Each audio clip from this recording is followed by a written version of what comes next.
Hi everybody, I'm back with another video. I hope you don't mind my unkempt nighttime look. I just wanted to make this message for anyone who needed to hear it as per usual. And it has to do with identity and this feeling of not being able to recognize yourself, this feeling of losing yourself, this feeling of recognizing that you are longing for a specific type, you're longing to belong. But maybe you realize that you are in environments or situations, relationships, communities that don't fully reflect back or even accept certain parts of who you are. You might have characteristics or preferences or ethnicities or stories that conflict with those of the people or the places around you. And I just want to speak as someone who is in a transition phase right now. And I'm actually wearing the perfect shirt. I adore this shirt. It's so beautiful visually, but it's also, I love the message, faith over fear, and it's so comfy.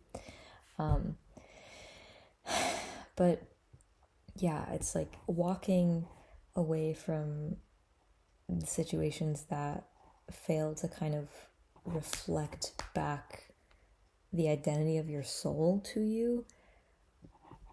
Like, moving away from that is really hard. And I'm not saying that, anybody is wrong or it's their fault, it's their failure. It's when I say they fail to, I simply mean that, it's just you and them don't fit. You don't feel a soul resonance with the people, places, things around you. And so it's like when you realize that, when you get to that point, there's like two paths you can choose. One is to continue staying comfortable in these situations that feel familiar, but it's like the longer you go, the more this voice, this faint voice in the distance of your mind that says, there's something bigger out there for me. There's something more aligned. There's something I really want that's not here. And it's not this person. It's not this place. It's not this thing. I feel it in my soul. I long for it. You can stay comfortable and in familiarity and in stagnancy or whatever. And this voice can grow. And it's just going to grow and grow. If it is the true calling of your soul, that whisper is going to get louder and louder and turn into a scream until you're able to listen and, follow it. And I understand and respect that everyone has a different trajectory and a different path and different needs. And I'm not trying to shame anybody for being in a situation where they don't feel like they resonate with the thing, but they're still in that situation. It's like, all I'm trying to say here is just to validate and recognize and acknowledge this phenomenon that, like, you have a soul and there are certain conditions on this earth that echo and accentuate the essence of your soul. For example, if you're an artist, this is such a basic example, but if you're an artist and you're forced to work in a gray cubicle doing administrative work, and there's no color, no inspiration, no myth, no stories, no play, no light, like, in your environment. It's just those parts of you are not reflected in your environment, so there becomes this gap, this dissonance between the essence of your soul, your God-given gifts, your God-given identity, and your physical circumstances. So this video is basically for people who need to hear what I'm saying. I think there's a lot of different pieces in here. But I just wanted to share this because I was having a realization tonight that I'm in this transitional space. I know who I am. You know, I know things that make me who I am. I have my patterns, I have my tendencies, I have my preferences, I have my characteristics, I have my desires, I have my visions, I have my disposition, I have my values. I have all of these things that make me who I am. And historically, when I get to engage those qualities of my soul with other communities, with other people, it lights me up like nothing else. But the thing is, I've come to a place where the totality of my essence and my identity, like, I'm more connected with it than ever. And in all honesty, I identify as a being of God. Like, I come from God. I was created by God. That's the core of my identity in my experience. But then, branching off of that, there are things that I love. I love working with horses, but I don't like conventional work with horses. I like a more holistic approach to working with horses, and that's hard to find. I am a hippie. I'm a gremlin. I love playing and being just the little chaos gremlin with people who bring that out in me. But so I love that free-spirited, expressive, theatrical, improvisational energy, and I find it in a lot of small town ecstatic dance communities. But then there are things about those communities that fundamentally don't resonate with me. I don't want to name them specifically, but I find that gremlin part of me and certain other core values that I have, and the horse girl and the inner child and the artist and all these other things that make me who I am, all these qualities and behaviors and values that I have always returned to throughout my life, and that have consistently, unfailingly brought me a sense of expansion and like reveling in who I am. All of those things, I find that some communities and some places are really good at highlighting certain things, but they reject other things that are near and dear to my heart. And it's just heartbreaking. And I wish I could give you a specific example, but that feels too raw. I don't want to do that.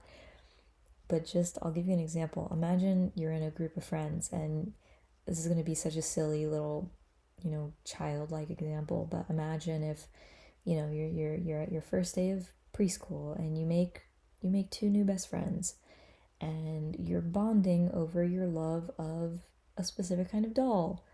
And maybe their favorite color is pink, both of them, but your favorite color is blue.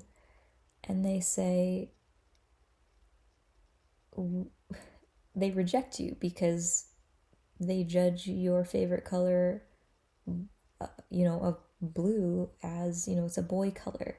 We don't accept that about you. Oh, we just learned this new thing about you, so you're no longer allowed to play with us. So all of a sudden, the part of you that bonded over these dolls, over the color, not the color, but bonded over whatever you bonded over, these toys or the thing that you like to do, or, your preschool buddies, all of a sudden you are rejected as a whole because the fact that you like blue, but they judge you for it, they reject you for it, makes you all of a sudden outcast.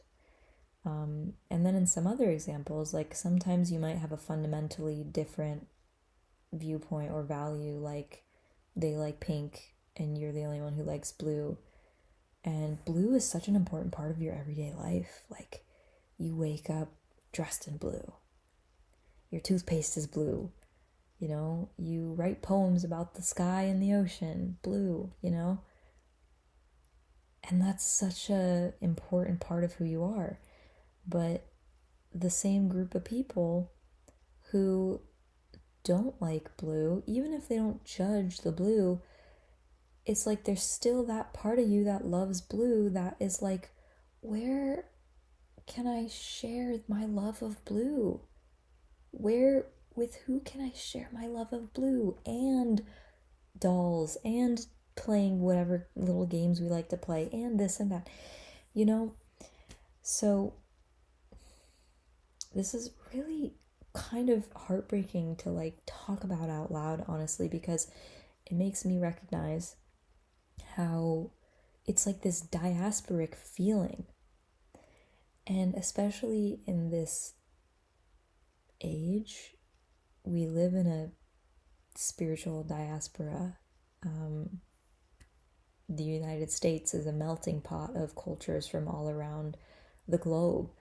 And with technological advancements and wars and things like this, like whole entire cultures were dispersed from their indigenous lands and displaced, and ancestry lines were disconnected, and indigenous cultural tribal wisdom and traditions were erased and wiped out. Think about the Jews, think about the Native Americans, think about African Americans, think about literally like most indigenous people who aren't living in tribes. I'm not vastly knowledgeable on that subject, so excuse me for making a blanket statement, but that's kind of what I'm talking about here. It's like, that's kind of my experience. I have all of these things that make me me, that historically I've been able to connect with specific parts of myself through different relationships, different communities, different environments.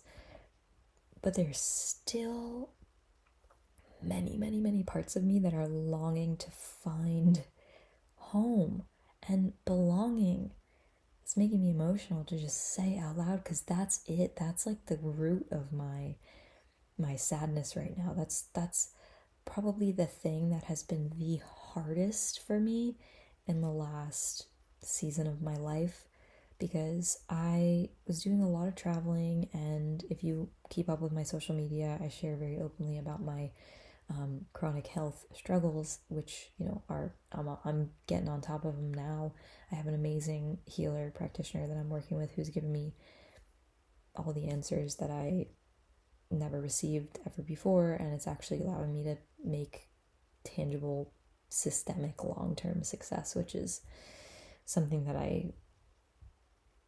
it's new to me, and it's incredible and brilliant. But part of what that journey has looked like for me in the last season, since the end of last year, the beginning of this year, is kind of being displaced from my own roots, my own community, looking around for my home, moving away from the home that I was living in, which had so much of what I longed for and needed and wanted, but there were a lot of things that conflicted with my values and what I want long term for the rest of my life. And I've always traveled a lot. I've always done a lot of road trips, and I like to, find communities of people, of things that I like to do in different places. And like ecstatic dance is a huge one, because I've always loved that modality. But lately I've found that it feels it's like been harder for me to find dance communities that feel like in line with my essence of how I like to express myself, and the kinds of experiences I like to share with people. So that's another thing that's kind of changing, or I should say evolving or being revealed. So anyway, I would travel, and it created kind of disconnections from, or transitions out of my old life, my old connections, my old friendships, my old communities, into this new unknown where it's like I feel that calling, that voice in my soul that's like, there's more for me, there's better for me. And when I say better, it's like not to put down anybody or anything that came before me, but just that I am such a whole human being, and there were only parts of me that my past world was able to meet and amplify, but I want to feel more of myself. I want to feel more of my gifts. I want to sing my calling with a group of people. I want to feel this revelatory arrival, belonging feeling. I want to feel home. I want to feel home. And in order to feel home, a trek has to be made. You gotta get in the car, you have to pack your belongings, the really important stuff, and you have to move if you want to go home. So that's what I've been in the middle of. This has been the longest, most intense transition that I have, one of the most intense transitions that I've ever gone through in my life, because I got to a place where I had no close friends, and that's really hard. I had no close family either. I was and still am living in and transitioning out of, slowly but surely, an environment that is like the antithesis to what I need. I'm like a rural, expansive, wild gal. I need to see the stars. I need to feel like the visceralness of the black night eating up the headlights coming off my car when I'm driving down a 55-mile-an-hour speed limit backcountry road. I need that. I like crave that in my soul. I need big temperature shifts from day to night. I need alpine mountains. I need water. I need old growth trees. I need space. I need vast expanse. I need rural. I need art. I need creativity. I need my type of spirituality. I need my values, my traditional values. There are all these things that make me who I am, and that are what I want. And I had a moment today, which is what inspired me to make this video again, which is where I was just feeling really like this spiral of self-doubt was starting to run in my head. And I was asking myself, like, am I a terrible person?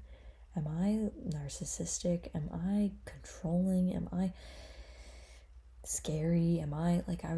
My mind was finding all of these terrible things to just ask myself, to ask itself, in an attempt to understand or to make sense of the intensity of what I was really experiencing, which was what I've been talking about this whole time, which is this diasporic longing.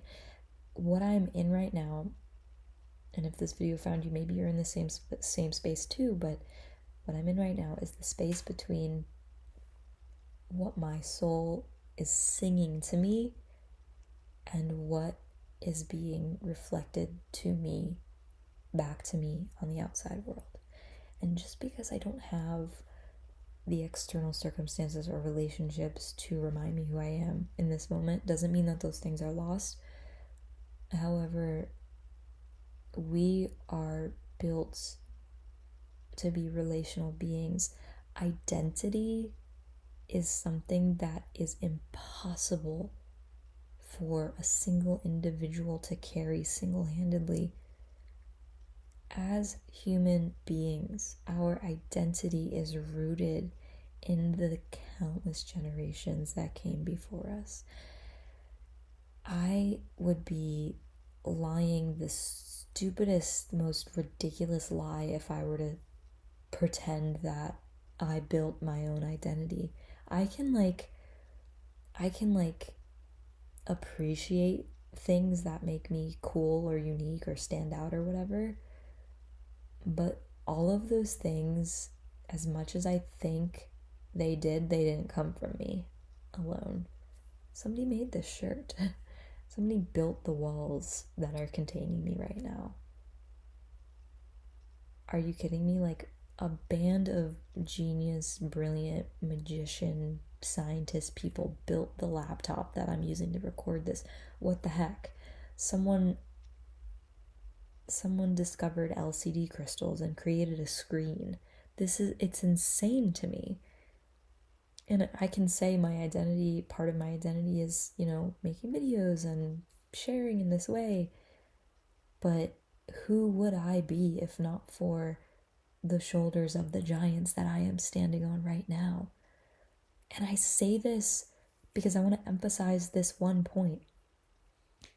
If you are taking the courageous leap to go from spaces, places, relationships, environments where you don't quite feel like the essence of your soul belongs there, and you're going towards places, people, things, environments where you feel a fuller, more embodied, more real resonance that makes you feel at home on this earth and in your body, and you're in that space between leaving behind what isn't right for you. Not that it's bad, not that it's wrong, it's just not right for you, and moving towards what is.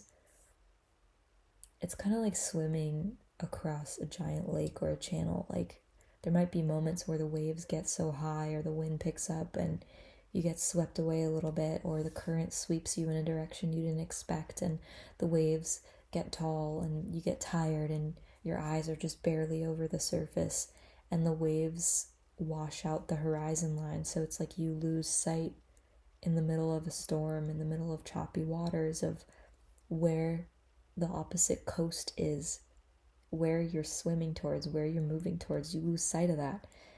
And in that moment when you lose sight, it's like that's when the self-doubt spiral will kick in, and all these demonic voices in your head, all these ego-based voices in your head are going to scramble to try, they're going to scramble to try to keep you alive, because that's just your ego doing a good job at trying to keep you alive, because it says we're not in familiar territory. We're in the middle of a fucking ocean. We're gonna die. But that's not true, because you trained for this. You mapped out the route. You took account for the weather conditions. You packed enough food to survive. And you literally have seen the other shoreline, or you've heard about it, or you're following in the footsteps of many pioneers who have walked the same path that you're walking now. Whatever your anchor is, it's like, don't lose sight of it, don't forget it, even when your mind starts to spin and go off, all crazy on you. So I hope this video was encouraging and inspiring. It felt really, really good to say this out loud. This feels like such a powerful message that I needed to hear, and I really hope it finds people who need to hear it. So I'm just gonna leave you with this, and all my love, leave a comment if anything resonated with you in this video. And I'm sending you so much love, and I'm really excited for you to land in a place, in a relationship, in a community, in an environment, in a way of being, in a lifestyle, in a job that amplifies your soul essence back to you, your beautiful, unique, God-given soul essence, because you deserve to trust the vision that God put in your heart. You deserve to believe in it. You deserve to know with every fiber of your being that it's true, it's real. You weren't given this longing for no reason. You weren't given these things in vain. So keep the faith. Sending you all my love.